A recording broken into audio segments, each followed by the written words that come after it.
Masal khair. How's your day going so far? I am just pulling up everything from my iPad. Just give me a second. And here we go. So anybody who hears about Bollywood, it's nearly, yes, woo, some excitement here. Yeah, come on. Give it up. Yes, thank you. So Bollywood is synonymous with emotions. Anyone who's seen anything from Bollywood feels something, whether it's joy, sadness, you're holding on to your seat, you're holding on to your breath. Tonight, we are with three legends. Well, I wouldn't even call them legends, I'll call them universes that not only shaped Indian cinema, but also global storytelling. So please welcome with me, Shahrukh Khan, Salman Khan, and Amir Khan. Come on, louder for everyone. I don't know what side they're coming on from.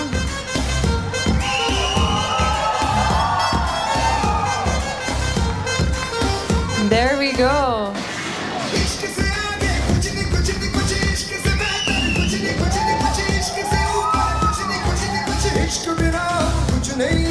Welcome.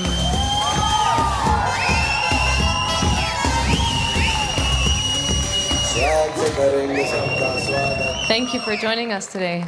Hi. Is everybody else joining you? Come on, Shahrukh.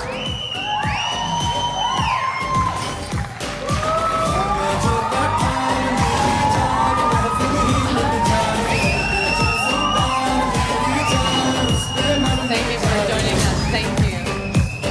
And last but not least, Amir. Amir Khan in the house. Amir Khan, ladies and gentlemen.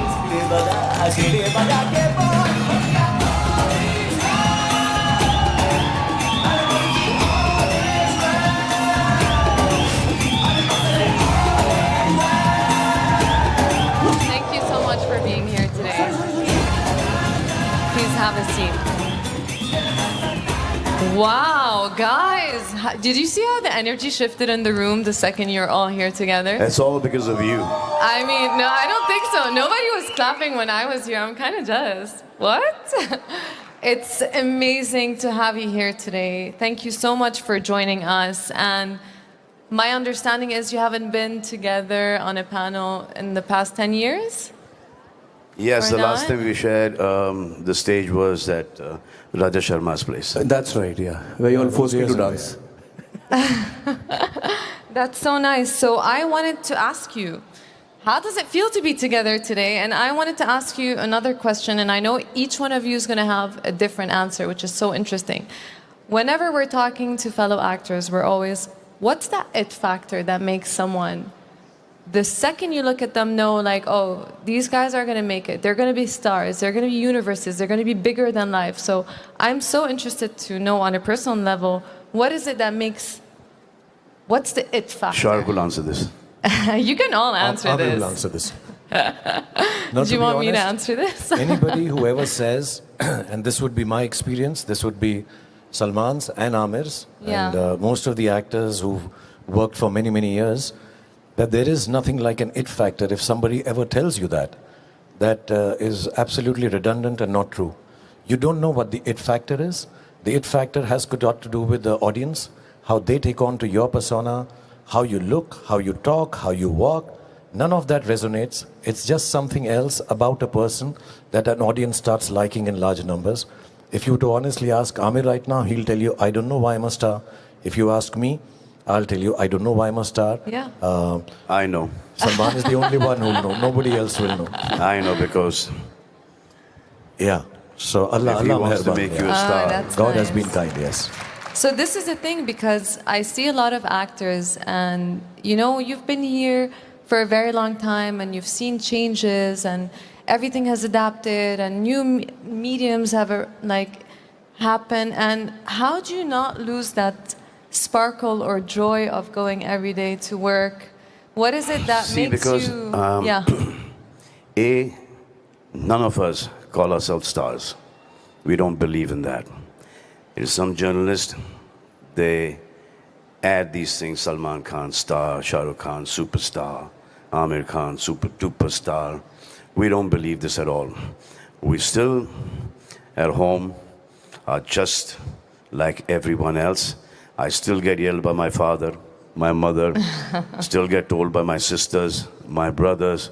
So we're just normal human beings, and it's just that there's so many people who we work with. They are the people who portray average, mediocre people like us in, not them, me, to look like a god on screen. So the credit is not ours. It is your DOP, your director, your writer. And then the people, the fans, go and see Shahrukh Khan, Amir Khan, Salman Khan, Akshay Kumar, Ajay Devgan, Sanjay Dutt, on screen, and they like what they see on screen.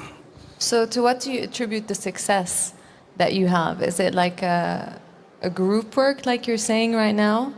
Its success is what, Friday?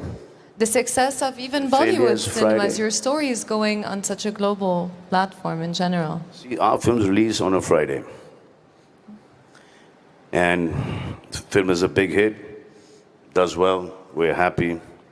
We come to a stage that the film is not so good, doesn't do well. Some competitors are very happy. So with everything that's modern, like all the things that are changing, how do you adapt a little bit your craft with the changing times to appeal to the new generation, but at the same time still appeal to the generation that has followed you from the start? I think at the end of it all, it's all about, the content, the emotional content that we have in our storytelling. Amir is an extremely organized, perfectionist, as they call him. No. I'm not organized at all. Okay, he's not organized, but he works very hard trying to tell a story. Salman has his freewheeling way to come and work because it comes from the heart.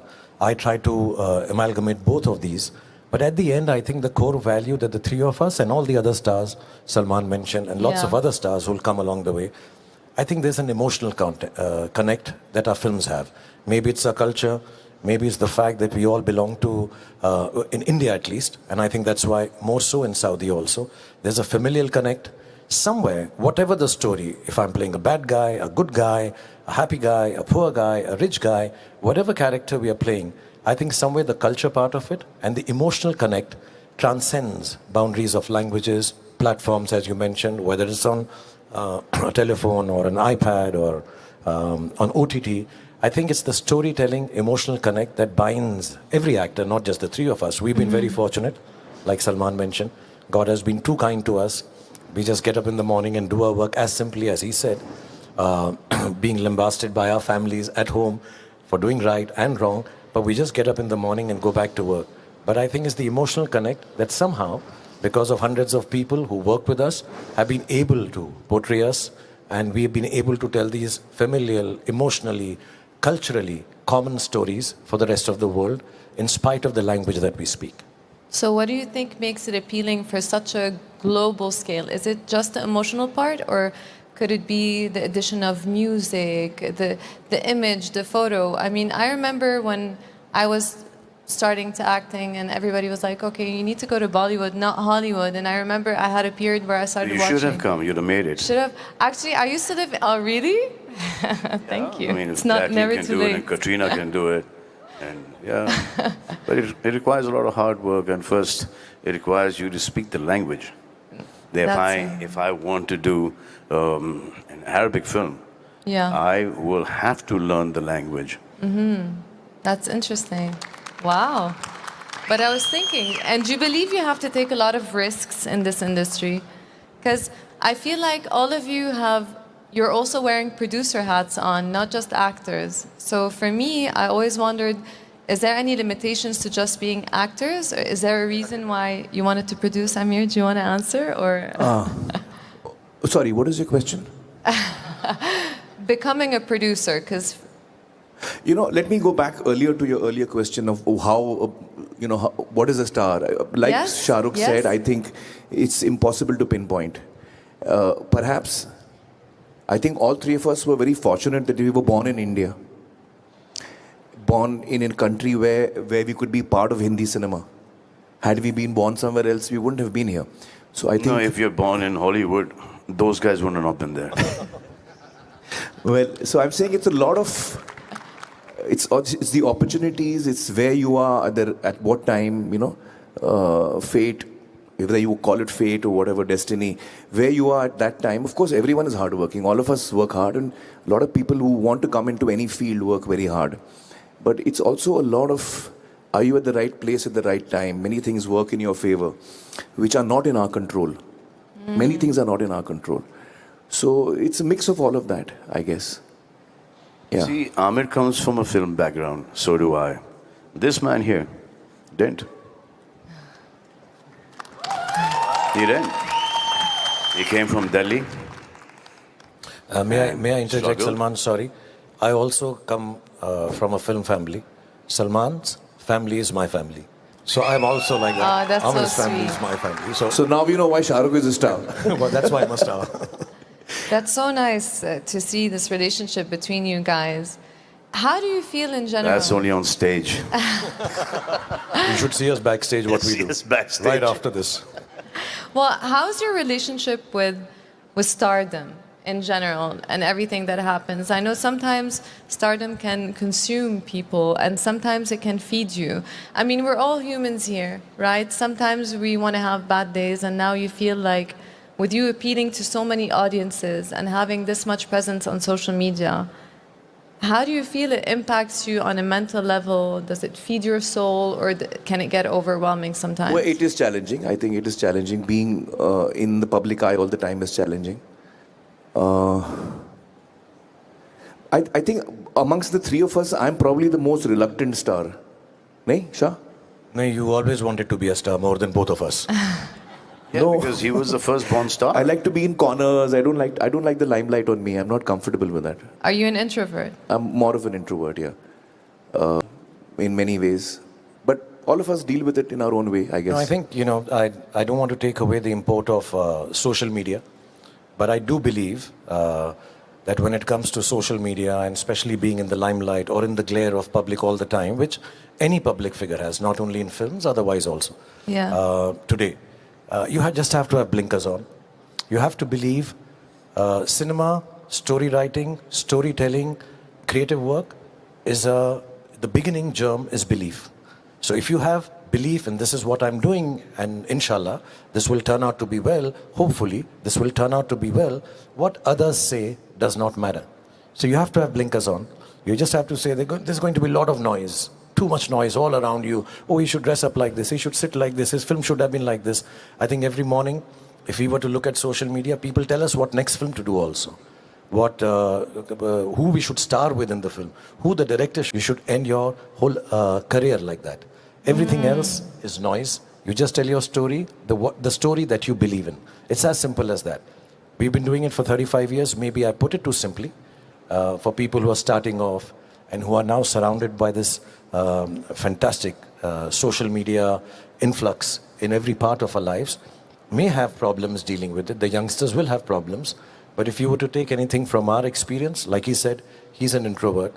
Whatever I know of Salman, I don't think he wants to be in the public eye. Personally, I'm very shy. So we actually are people who would not love to be in the public eye all the time. We deal with it because it's part of a job now. Beyond that, I don't think either of us takes it seriously. We just make sure our work is taken more seriously than that. He doesn't come out of his house.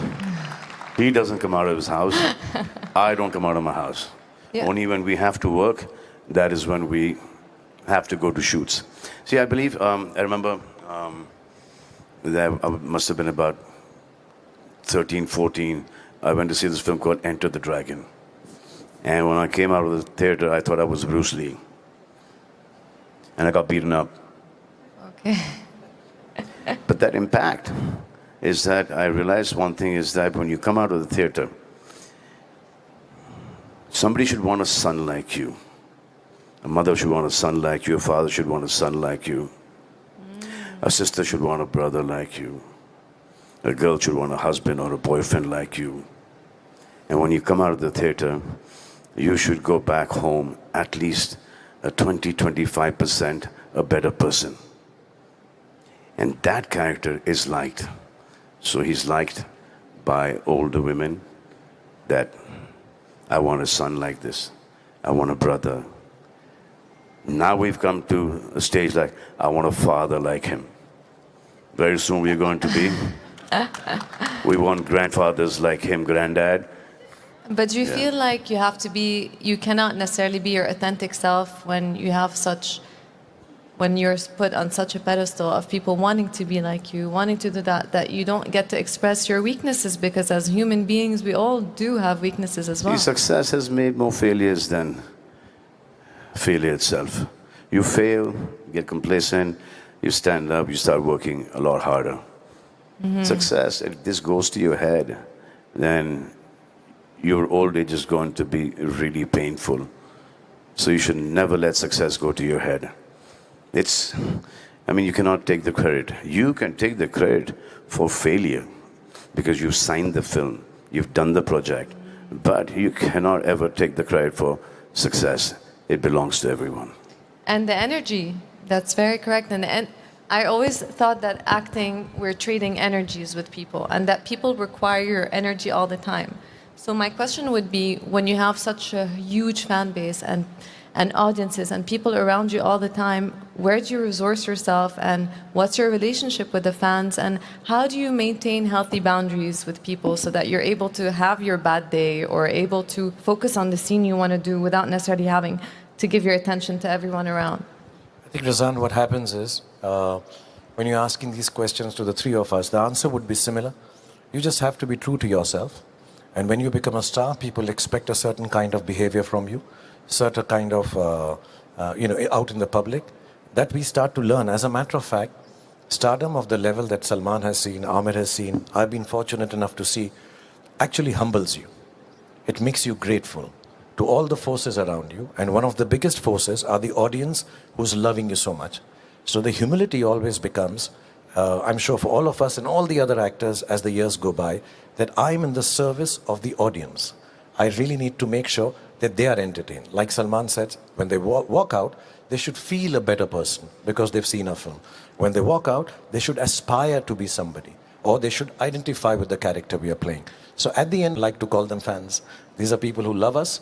You talk about energies. We just want to share this positivity back with them that they have given to us, not only shared, for the last 35 years.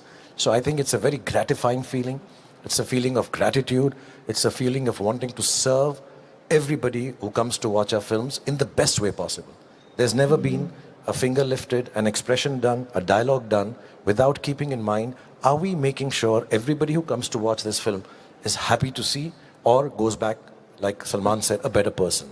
So you just have to be honest to yourself and say, I'm in the service of storytelling to this huge gamut, this huge sea of people who love us so much.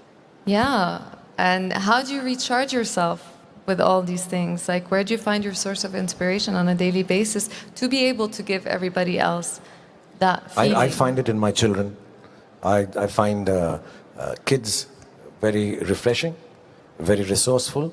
And Salman has a lot of children in his family. Amir has kids. I find them great source of energy.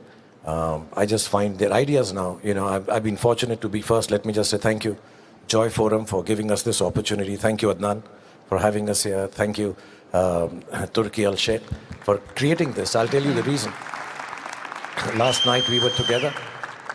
And we got to meet so many people. We met the team from Squid Games, we met Speed, we met Mr. Beast, and this energy that we see of so many other people that we've only experienced on screen, never met personally, really helps us also to think, okay, you know, here is a congregation of people that all of us are come to this platform in Saudi, sharing, wanting to tell people good stories to entertain them. I think that's refreshing for me. You know, when I come to a forum like this, get to meet us, in this kind of setting. We meet otherwise at home and have a great time. But this is really nice to come and say, okay, there's so many people wanting to share ideas. You take refreshment from there, you take energy from there. And yes, the more innocence you spend time with, the more energy you get to express in acting. I find reading really helps me. I love reading since I was a small kid. So that is something that input of characters, ideas, that really inspires me when I read a good book. And now singing as well. Now Amir is singing also. He's learning classical singing for the last two years now. Okay, now these two have decided to start pulling my leg. Are they? Would you like to? He'd like to. क्यों कर रहा है ऐसा? Please. नहीं यार. Please, They're Mukkar, basically Irshad, going to Irshad, put come you on the on. spot now. So I think basically our families keep us grounded. And we know that till the time we don't give it our blood and sweat, the hardest that we can work, tearing ligaments, breaking bones, I don't think that the audience they want to see hard work. They want to see that we're taking our time off. We're taking a whole day off to go and watch a movie. We want to see you at your best. So that is what keeps us going, because they are taking their families, they're going to see somebody who they don't know, but yet we're in their living rooms and their bedrooms, we're on their phones. So we all the time have to give it our best so that their money is well spent when they come and watch our movies. And basically our families keep us grounded. And we've seen, from nobodies, we were nobodies to such heights of success. And then suddenly, disaster after disaster. So that failure has kept us all balanced, that this is always never going to be there. This is going to go. Now, how are we going to handle this that's the only one thing in our mind, that we should be normal human beings, content, and Allah ka shukr ada karna chahiye, na shukra nahi hona chahiye, that whatever He's given us till whatever time, till whenever, we are grateful for that. And 99.9% of the people don't have even 0.1% of what we have, and it is because of them that we have what we have today, and we all are very grateful to them. That's such a lovely word. And hearing you all speak about families, it just shows how we have similar values in the Middle East as well. Like, we're very family oriented, so it's very refreshing to see the strong bonds. And what do you think would be the similarities between the Arabic culture and the Indian culture? Well, this is the second time that I'm coming to Saudi Arabia, and it's a beautiful country. I came a few months ago for the Red Sea Festival, and now for this one. I think that the people here are extremely loving, extremely respectful.